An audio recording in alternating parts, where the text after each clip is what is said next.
नमस्कार, स्वागत है आपका न्यूज़ 11 इंडिया में। आपके साथ मैं हूं राधा कुंदेरिया। चलिए रुक करते हैं खबरों की ओर। 2 दिवसीय यात्रा पर ब्रज आए उत्तर प्रदेश के पूर्व मुख्यमंत्री एवं समाजवादी पार्टी के प्रमुख अखिलेश यादव शुक्रवार को बरसाना के विश्व प्रसिद्ध राधा रानी मंदिर में पहुंचे और यहां उन्होंने मंदिर के दर्शन कर मन्नत मांगी।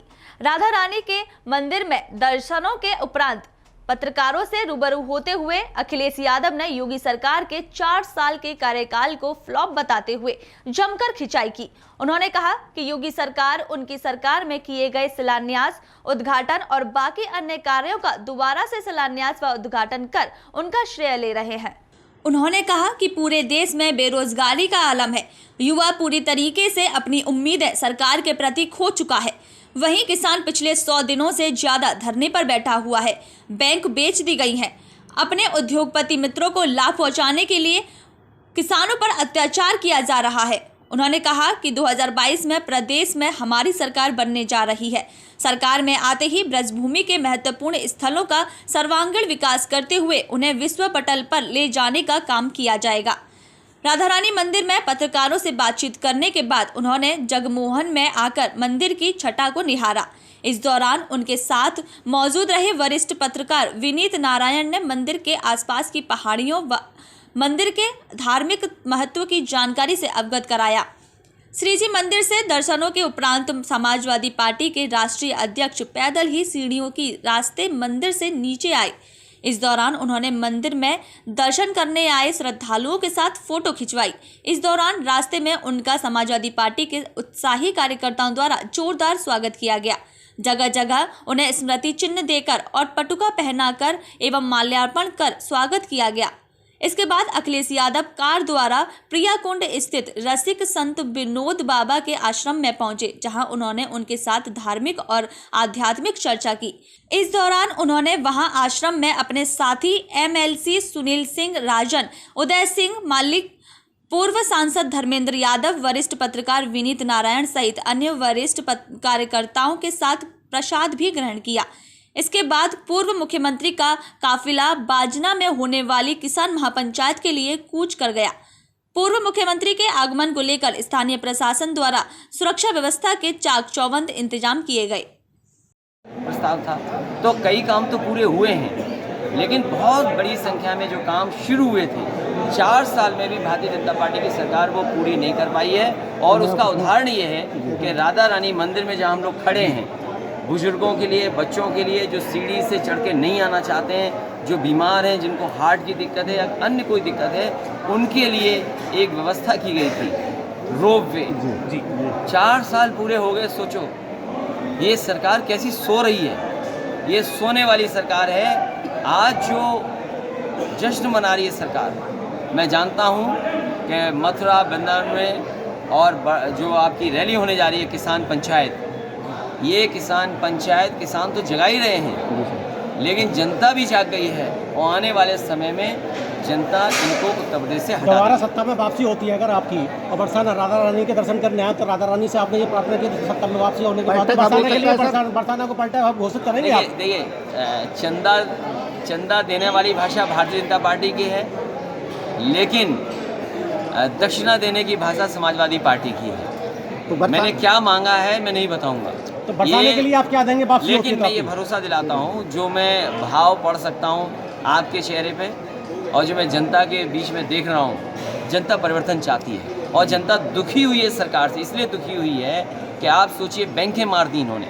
हमें जो इंटरेस्ट मिलता था FD का वो 5% कम हो गया। डीजल पेट्रोल महंगा हो गया। उज्ज्वला कोई जला नहीं पा रहा है। आपके जितनी भी चीजें सब महंगी होती चली जा रही है। बीजेपी सरकार सबको निजीकरण कर रही है। निजीकरण पे क्या कहेंगे? जो कानून बना रहे हैं उससे खेती बर्बादी हो जाएगी। और आदमी अपने सामान कब बेचता है? जब उसके ऊपर कुछ नहीं बचता।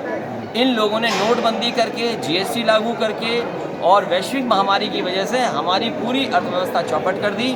और उसी का परिणाम ये है कि इन्हें कुछ सरकारी चीजों को बेचना पड़ रहा है। निजीकरण अगर ये चाहती, निजीकरण पे क्या कहेंगे आप? अगर ये चाहती सरकार तो निजीकरण रोक सकती थी, लेकिन जानबूझ करके निजीकरण कर करके अपने कुछ लोगों को लाभ पहुंचाना चाहती है।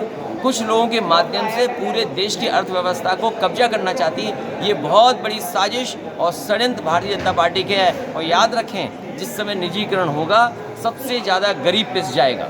भैया लोग आपके जिलाध्यक्ष लोकमणि को कल उन्होंने जेल भेजा है, उन पर मुकदमे लगाए हैं। उन्हें मैं दुख है इस बात का कि सरकार जो पॉलिटिकल आंदोलन कर रहे हैं उन पर गंभीर धाराएं लगा रहे हैं। चित्रकूट में ऐसी धाराएं लगाई हैं जिसकी हम और आप कल्पना नहीं कर सकते जिला अध्यक्ष पे और हमारी पार्टी के कार्यकर्ताओं पे।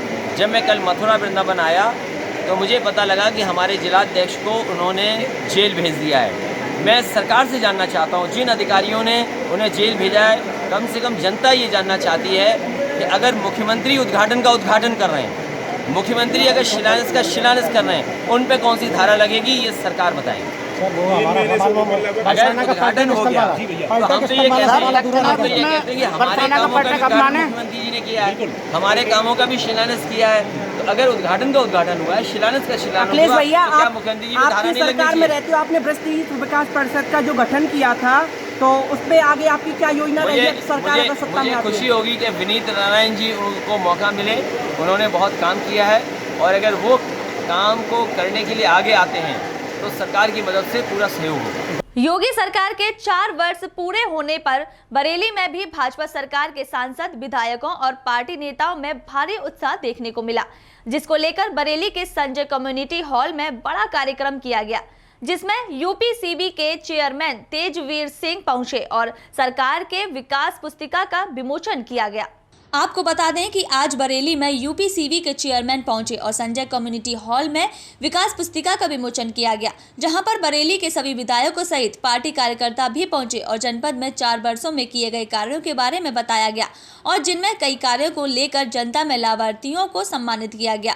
वहीं जनपद में सड़कों के निर्माण, ऑपरेशन कायाकल्प, शिक्षा विभाग, चिकित्सा स्वास्थ्य, पशुपालन विभाग, कृषि विभाग, ग्राम्य विकास, सामाजिक सुरक्षा, पर्यटन विभाग, नगरीय विकास और ऊर्जा एवं श्रम रोजगार के बारे में बताया गया और जो जनता को लाभ हुआ है उसके बारे में जानकारी दी, जिसमें कार्यक्रम में शामिल लोगों में भी काफी उत्साह देखने को मिला। साथ ही साथ बरेली के मेयर डॉक्टर उमेश गौतम ने मीडिया से बात करते हुए बताया कि सरकार की 4 वर्षों में बहुत योजनाएं आई हैं जिनको हम गिना भी नहीं सकते, इतनी योजनाएं आई हैं और उन्होंने कहा 2022 में भी हम पूर्ण बहुमत से चुनाव जीतेंगे। बात जो प्रदेश स्तर पर जो उपलब्धि हासिल की गई है, जनपद स्तर पर जो उपलब्धि हासिल की गई है उसको जनता के समक्ष प्रस्तुत किया जा रहा है और एक जागरूकता कार्यक्रम के रूप में इसको देखा जाना चाहिए कि लोग जागरूक हों और अपने अधिकारियों का डिमांड करें और क्या योजनाएं से आच्छादित हो सकते हैं। जैसे हम लोगों ने यहाँ पे आयुष्मान कार्ड का वितरण भी किया है, एक टोकन के रूप में हम लोग टूल किट का वितरण किए हैं, अलग अलग उद्योग की योजना है, खादी ग्राम उद्योग की योजना है, दिव्यांगजन को ट्राईसाइकिल वितरण योजना है, तो तरह तरह की योजनाएं हैं। उसके एक टोकन के रूप में बताया गया है कैसे विभाग के द्वारा योजनाएं संचालित की जा रही है, उसका लाभान्वित किया जा रहा है। अब ज्ञातव्य है कि आपको कि हमारे जनपद में ऑपरेशन कार्यक्रम से लगभग 2200 स्कूल्स का कार्यक्रम कर चुके हैं। बहुत महिलाओं और बच्चों के लिए इतना फोकस पहले कभी नहीं हुआ है कि आज हर बच्चा और हर महिला जनपद बरेली में और पूरे यूपी में मिशन शक्ति के अंतर्गत सभी विभागों की जितनी भी कल्याणकारी योजनाएं चल रही थी उनके प्रति जागरूक हुए हैं और उनका लाभ अपने आप स्वतः जानकारी लेकर के प्राप्त कर रहे हैं। मैम, महिला सशक्तिकरण को उत्तर प्रदेश सरकार में बहुत महत्व दिया जा रहा है, इसको लेकर के क्या रिस्पॉन्स मिल रहा है और जगह जगह आप लोग की तरफ से प्रोग्राम्स किए जा रहे हैं, क्या रिस्पॉन्स? जनपद बरेली में मिशन शक्ति के प्रति इतना सकारात्मक प्रभाव है कि महिलाएं और जो भी स्वयं संगठन शांत हो गए थे अब वो स्वतः पता पूछ करके महिला कल्याण विभाग जिला प्रोबेशन का अपने एनजीओ को इसमें सक्रिय कर रहे हैं। उत्तराखंड के शहरी विकास मंत्री बंशीधर भगत पहली बार रुड़की पहुंचे, जहां कार्यकर्ताओं ने उनका जोरदार स्वागत किया। वहीं मंत्री बंशीधर भगत ने कहा कि कार्यकर्ताओं की जो परेशानियां हैं उनको दूर करना मेरा काम है। साथ ही मंत्री ने अधिकारियों को भी चेताकर कहा कि जो मेरे विभाग के अधिकारी हैं फोन उठाएं और कार्यकर्ताओं का सम्मान कर उनकी बातों को सुना जाए। वहीं मंत्री बंशीधर भगत ने कहा कि विकास में कोई कमी नहीं आने दी जाएगी और मंत्री बनने के बाद पहली बार रुड़की आया हूं, इसीलिए कार्यकर्ताओं ने स्वागत किया है और कार्यकर्ताओं से पार्टी मजबूत होती है। साथ ही उन्होंने कहा कि हरिद्वार पंचायत चुनाव के अलावा सभी चुनाव बीजेपी जीतेगी, इसके लिए कार्यकर्ता मेहनत कर रहे हैं। मैं कार्यकर्ताओं के लिए क्या कर सकता हूँ, जो भी उनकी तकलीफें हैं उसे दूर करना मेरा काम है। अधिकारी कार्यकर्ताओं की सुने, ये मेरी पहली प्राथमिकता है। आज पहला दौरा है, बहुत अच्छा लगा। रुड़की में आया हूँ, रुड़की के तमाम विधायक जी और मेयर जी और सभी कार्यकर्ताओं ने बहुत हृदय से मुझे स्वागत किया है।